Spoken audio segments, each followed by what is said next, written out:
I thought I was free. I thought I left it all behind. For years, I told myself it was over. The jobs, the missions, the nights spent in dark corners with my finger hovering over a trigger. I convinced myself that I had walked away, that we had walked away. But the past doesn't forget. It doesn't forgive either. The first sign came in the dead of night. A vibration against my nightstand. A phone that shouldn't have been ringing. Not anymore. I had thrown away that number a long time ago. But there it was, screen flashing. An old, familiar number staring back at me. A number I swore I would never see again. I didn't answer. I should have. By the time I realized what it meant, it was too late. The next morning, Mark was already dead. They slit his throat, left him in his own home like he never mattered. And next to his body, they left a message. 3 numbers painted on the wall in his blood. 201. We thought we were done. We thought we buried that life. A kill order. 2001. It never expired. And now, they're coming for us. You don't choose a life like this. It chooses you. Some of us were recruited. Others were made. I was the latter. I didn't wake up one day and decide I wanted to be a killer. No one does. But when the right people see something useful in you, they shape you into what they need. And when they're done, you don't walk away. Not unless they let you. We weren't soldiers. We weren't heroes. We were something worse. Ghosts. Men and women who existed between the cracks of society, slipping in and out of the world unnoticed, until it was too late. By the time you saw us, you were already dead. But we weren't mindless. We weren't monsters. We had rules. We followed orders. And for years, that was enough. Until it wasn't. There were 8 of us, at least in the beginning, each one an expert, each one carefully selected. We didn't ask questions. We didn't hesitate.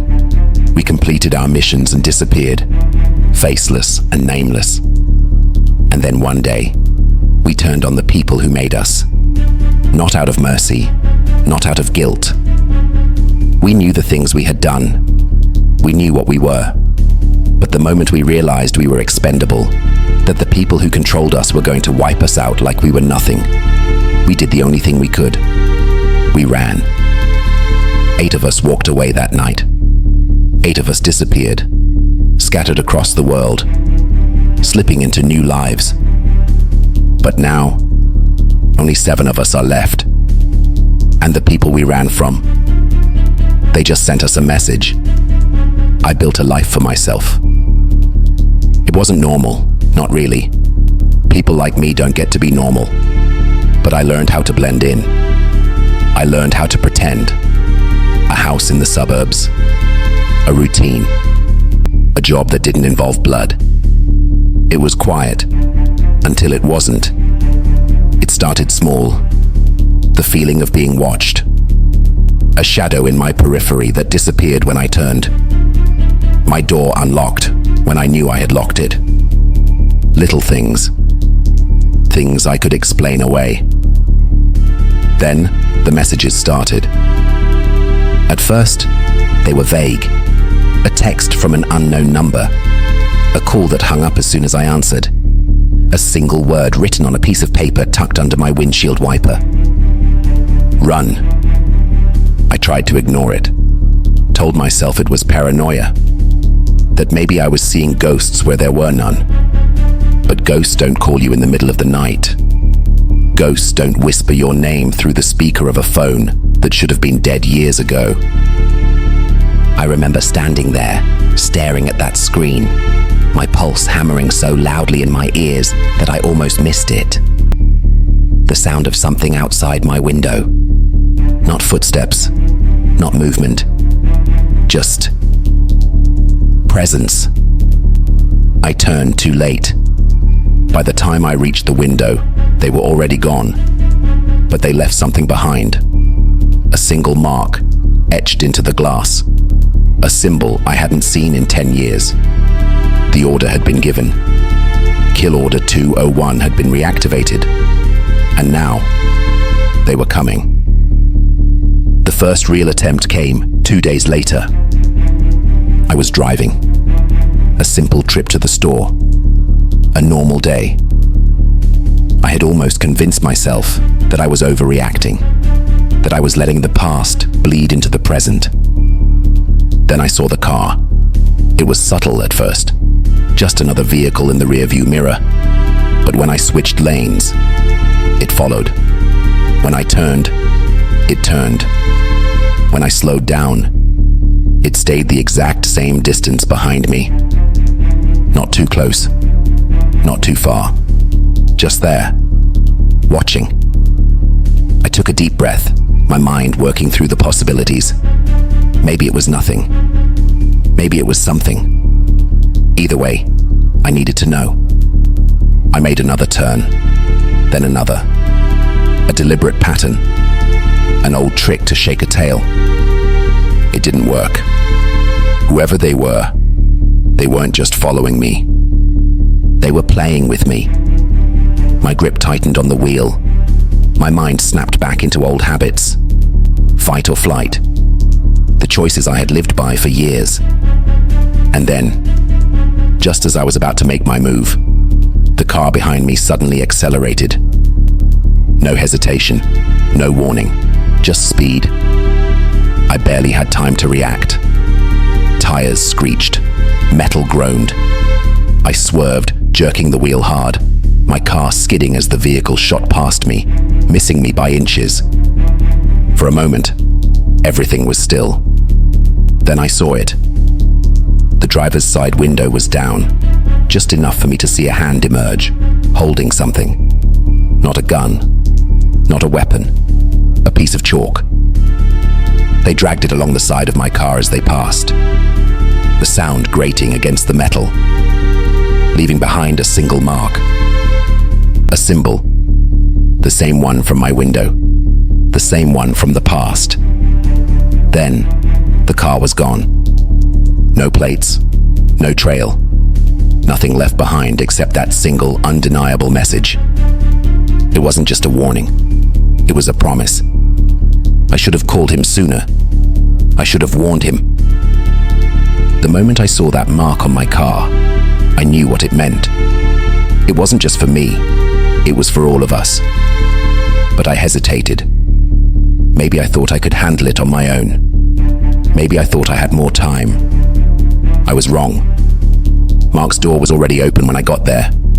Not broken, not forced, just open. The kind of open that invited you in, like it was waiting. Like whoever did it knew someone would come looking. The air inside was thick, stagnant. That unnatural silence that only comes when a place that should be full of life has been emptied too quickly. My gut tightened. I stepped inside. The lights were off. The curtains were drawn. But even in the dimness, I could see it. The red. It was everywhere. On the walls, the floor, the furniture. Smeared, splattered, pooling. And in the center of it all, Mark. He was sitting in his favorite chair, slumped forward, head tilted slightly like he had just dozed off. But the deep gash across his throat said otherwise. His skin was pale, almost gray in the weak light. His eyes were still open, staring, empty. A message was scrawled across the wall behind him. His own blood. 201. I swallowed hard, my pulse thundering in my ears. My body wanted to move, to back away, to get out. But my training held me still. I scanned the room, the scene, the details. This wasn't just a hit. This was a statement, a declaration. They weren't just killing us. They were telling us exactly who was doing it. And worse, they were telling us they had time. This wasn't rushed. This wasn't sloppy. They had let him sit there, bleed out, and then they had written their message like they were signing a painting. I stepped closer, careful not to disturb anything. Mark's face was twisted in something close to confusion, frozen in his final moment. But it was his hands that caught my attention. He had been holding something. His fingers were stiff, curled around a small scrap of paper. I pried it free, feeling the dried blood stick to my skin as I unfolded it. The writing was shaky, written in the last desperate seconds of his life. One word: warehouse. A location, a warning, or a trap. I didn't call the others. Not yet. Not until I knew what we were dealing with. The warehouse was an old site we used years ago. A dead drop location for information, weapons, and people who needed to disappear. It had been abandoned for almost a decade. No one should have known about it. But someone did. I parked 2 blocks away and made the rest of the walk on foot. Every step felt heavier than the last. The city felt wrong. Too quiet. Too still. The streets stretched out like veins, empty and waiting. The air smelled of damp concrete and rust. The warehouse loomed ahead, its massive steel doors slightly ajar. A gap wide enough for someone to slip inside, or to watch from within. I moved carefully, keeping to the shadows. My senses stretched to their limits. My heartbeat was steady now. Slow. The way it always got when I was walking into something I might not come back from. The interior was just as I remembered. Vast, empty, the remnants of old crates and machinery covered in dust. Moonlight filtered through broken skylights, casting fractured beams across the floor. I wasn't alone. I could feel it. I scanned the space, every muscle tight, every nerve on fire. My fingers itched for a weapon, but I forced myself to wait. Watch. Listen. Then I saw it. A glint of red. Not blood. A laser. A sniper. I didn't think. I moved. A sharp crack split the air as the bullet tore through the space where I had just been standing. The shot echoed, bouncing off the walls in deafening waves. I hit the ground hard, rolling behind a stack of crates as another shot rang out, splintering the wood beside me. Dust and debris rained down. My breath was slow, measured. They were playing with me. Then I heard it. Footsteps. Deliberate. Steady. Not rushing. Not panicked. Whoever it was, they weren't worried. They weren't hunting. They were waiting. For me. I risked a glance over the crates. A figure stood at the far end of the warehouse, bathed in shadow. Tall, masked, watching. They lifted a hand, 2 fingers raised, then slowly folded one down. A countdown. They weren't alone. I shifted my weight, calculating my next move. But before I could act, another noise filled the space. A second set of footsteps. Not mine. Not theirs. Someone else was here. Then a new sound, sharper. A wet, gurgling choke. A thud. Silence. The masked figure didn't flinch. They didn't turn. They just stood there, motionless, as something unseen crumpled to the floor behind them. Someone had just died. But I hadn't pulled the trigger. And neither had they. I felt the hairs on the back of my neck rise. This wasn't just a trap for me. It was a trap for them too. We had all walked into an ambush. But the real question was, who set it? We didn't go to our homes. We didn't call our families. We didn't even stop to catch our breath. We all just raced out of the warehouse. I and the team, who had just saved me from those deadly shooters. The moment we ran out of that warehouse, we knew there was no turning back. The people coming for us weren't sending warnings anymore. They weren't leaving messages for us to decipher. The time for that had passed. Now, they were killing. And if we didn't figure out who was behind it, we'd be next. We drove in silence, the city's neon glow shrinking behind us as we pushed further into the darkness. Every streetlight felt like a target, every passing car a potential tail. The paranoia wasn't just in my head, it was real. We were being watched. We always were. The safe house was an old contingency, one we never thought we'd have to use. Hidden deep beneath an abandoned textile factory, its entrance disguised under a rusted maintenance hatch. The code still worked, a sequence only a few of us ever knew. When the steel door hissed open, the stale scent of dust and metal filled the air. The bunker had been untouched for years, but everything inside was still in place. Shelves lined with unmarked crates, weapons, cash, burner phones, rows of old mission files stacked against the walls, yellowed with time. A graveyard of the lives we once led. But something was wrong. The silence wasn't right. Not in a place like this. There was no hum of security systems, no faint flicker of the emergency backup lights. It felt used, like someone had been here before us. I moved through the space carefully, my footsteps slow, deliberate. The others followed, weapons drawn, breaths held. Every corner was checked, every shadow dissected. And then we saw it. A single sticky note left in the center of the metal table. Bright yellow, out of place. I felt the tension coil in my gut before I even read the words. No one leaves alive.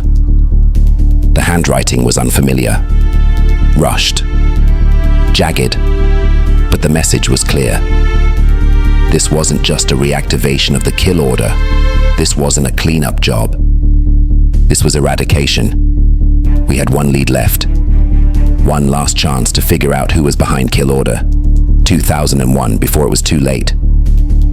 Vincent was an old name, a ghost from our past. He wasn't an assassin like us. He wasn't a killer, but he was useful. A hacker. A man who used to work inside the agency's digital black rooms, decrypting and erasing information before it ever saw the light of day. He had been the one who helped us disappear 10 years ago. If anyone could trace where this was coming from, it was him. Finding him wasn't easy. Convincing him to help was even harder.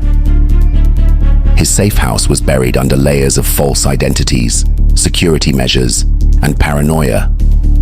By the time we reached his door, I half expected him to be gone already. But when it swung open, I barely recognized him.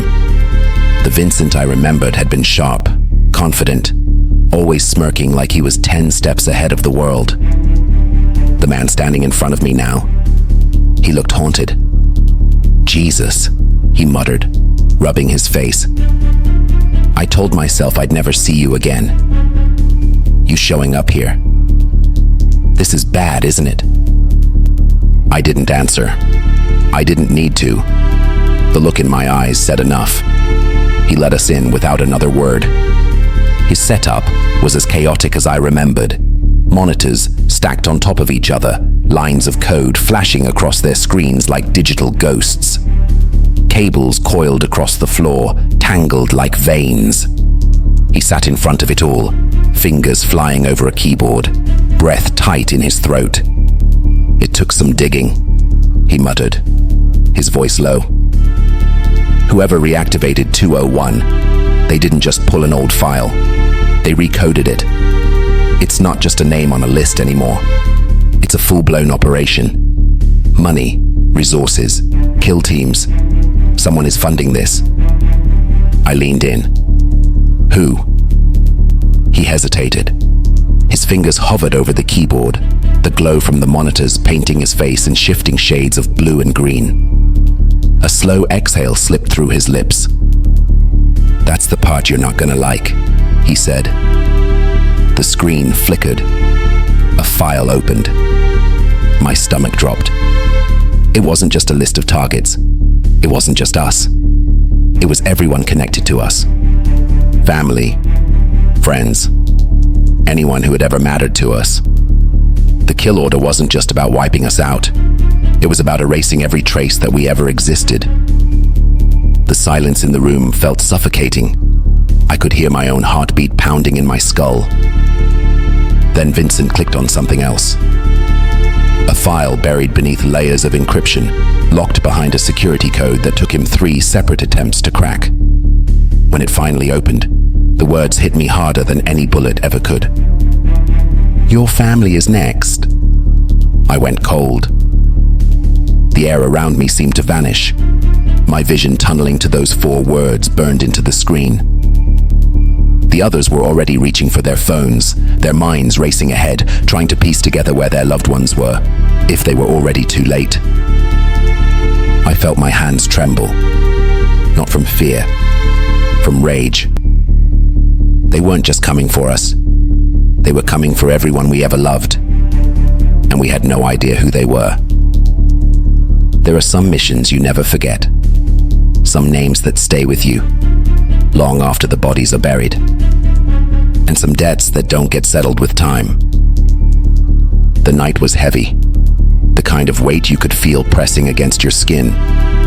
The static hum of tension ran through all of us as we drove, each mile bringing us closer to the name Vincent had pulled from the files. A name that shouldn't have existed anymore. A name we had left behind. Gabriel Kane. It had been a decade since I'd last said it aloud. 10 years since we had run that mission in the desert. 10 years since the bullets started flying, the plan went to hell, and we left Gabriel bleeding out in the dirt. He was good, one of the best. But even the best don't make it out when they're outnumbered, outgunned, and bleeding from 3 separate wounds. The mission was blown. The evac compromised. The only choice was to leave him or lose everyone. And we left. For years, I told myself it had been the only option, that Gabriel had understood, that if it had been any one of us, we would have done the same. But now, looking at the files, reading the message etched into that glowing screen, I knew the truth. Gabriel Kane had not understood. He had survived, somehow. And now, he was making sure none of us did. The location Vincent pulled was deep in the mountains, buried in acres of abandoned land. A fortress. The kind of place where ghosts go when they don't want to be found. We didn't speak as we prepped. There was nothing to say. We had betrayed a man we once called a brother. And now, that man had raised an entire army to bury us in return. As we neared the compound, I heard my own breath in my ears. Steady, measured, controlled. The way it always was before the kill. Then my phone buzzed. Unknown number. I didn't answer. It rang again, and again, and then a message. 3 words. You came back. I exhaled slowly, gripping the wheel tighter as the headlights illuminated the dirt road ahead. The compound's outer walls loomed in the distance. Another message. I waited. We moved in silence, slipping through the tree line like shadows. The compound was massive. Old stone walls reinforced with steel, barbed wire lining the top like a jagged grin. Guard posts at each corner, men patrolling in tight rotations. Professional, organized. Gabriel wasn't just hiding, he was running a full-scale operation. I signaled to the others. No words, just hand movements. We had done this 1,000 times before. Separate entry points, synchronized timing, silent kills. We weren't breaking in. We were taking back what should have never existed. The first guard never saw it coming. A quick snap, body lowered without a sound. The second barely had time to turn before the blade was in his throat. One by one, we moved through the perimeter, clearing a path toward the main building. The wind howled through the trees, masking our footsteps as we pressed forward. Then something shifted, a flicker of movement, a sound that didn't belong. A trap. I froze, signaling for a halt. My breath was slow, eyes scanning the dark for what felt wrong. Then I saw it. A small, blinking red light just ahead, hidden in the underbrush. Tripwire. They knew we were coming. I turned, gesturing for retreat. But it was too late. A single gunshot cracked through the silence. One of ours went down, and then all hell broke loose. Bullets rained down from the guard towers, muzzle flashes painting the night in violent bursts of light. The stillness shattered into chaos, shouting, bodies moving, weapons firing. We scattered, ducking behind cover as the onslaught continued. They had us pinned. Then, through the storm of gunfire, a voice echoed over the intercom. Deep, controlled, familiar. I wondered how long it would take you. I clenched my jaw, gripping my weapon tighter. Gabriel. He was watching. He had been waiting, and we had walked straight into his hands. The gunfire slowed, the storm of bullets easing into something more deliberate, more calculated. They weren't trying to kill us. Not yet. They were herding us, driving us inward, straight to him. My radio crackled, a whispered voice from one of my own. We found him. I inhaled sharply, shifting my stance, eyes locking on the entrance ahead. Gabriel Kane was inside, but he wasn't running. He was expecting us. The air was thick with gunpowder and rain. The compound was in ruins behind us, walls riddled with bullets, bodies scattered in the dark like discarded shadows. The fires from the explosions still burned, sending thick smoke curling into the night sky. But none of it mattered. Not anymore. Gabriel Kane stood across from me on the rooftop, his breath heavy, his face streaked with blood. Some of it his, some of it mine. His jacket was torn, his left arm limp at his side, but his eyes were still the same. Cold, calculating. I could see the satisfaction there, the bitter amusement, like he had been waiting for this moment for years. Like every second of suffering, every sleepless night, every bullet fired had been leading to this. And maybe he was right. Maybe we had been walking toward this moment since the day we left him to die. A sharp gust of wind howled across the rooftop, carrying the scent of rain and blood. My fingers curled into fists. My gun was empty. His was too. There was only one way this was going to end. You should have stayed dead, I said, my voice hoarse. Gabriel smiled, slow and deliberate. He rolled his shoulders, wincing slightly as he stepped forward. I wanted you to think I was... His voice was calm. Too calm. I took a step forward too. You did all this for revenge. A low chuckle. Revenge. He tilted his head slightly, considering the word. No, not revenge. Balance. His expression hardened, the smirk fading. You all thought you could just walk away, start new lives, forget what we were. But we don't get to walk away. He spat blood onto the rooftop, shaking his head. We are what we are. I didn't give him time for another monologue. I lunged. He was fast, but so was I. Our bodies collided, the impact jarring, the slickness of the rain making our movements more desperate, more vicious. His fist slammed into my ribs, pain lancing through my side, but I ignored it. I drove an elbow into his jaw, knocking him back a step. He recovered fast, swinging wide.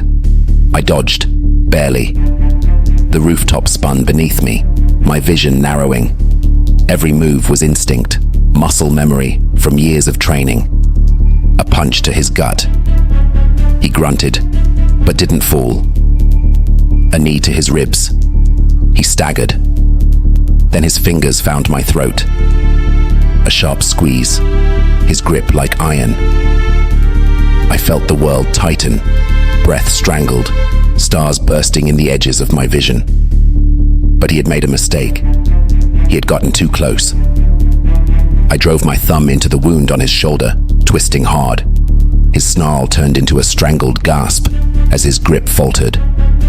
I broke free, slamming my forehead against his nose, sending him reeling back. We were both on the edge now, the rooftop's lip only a few feet away.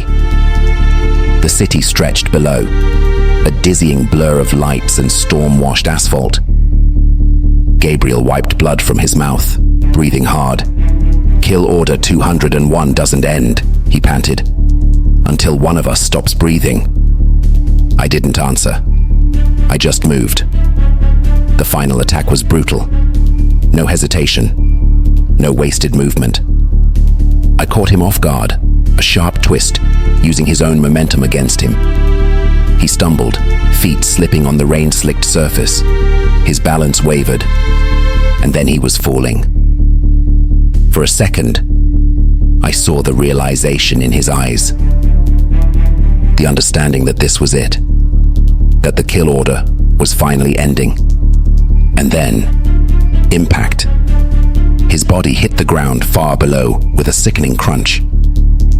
I stood there, breathing hard, feeling the ache of every bruise, every cut.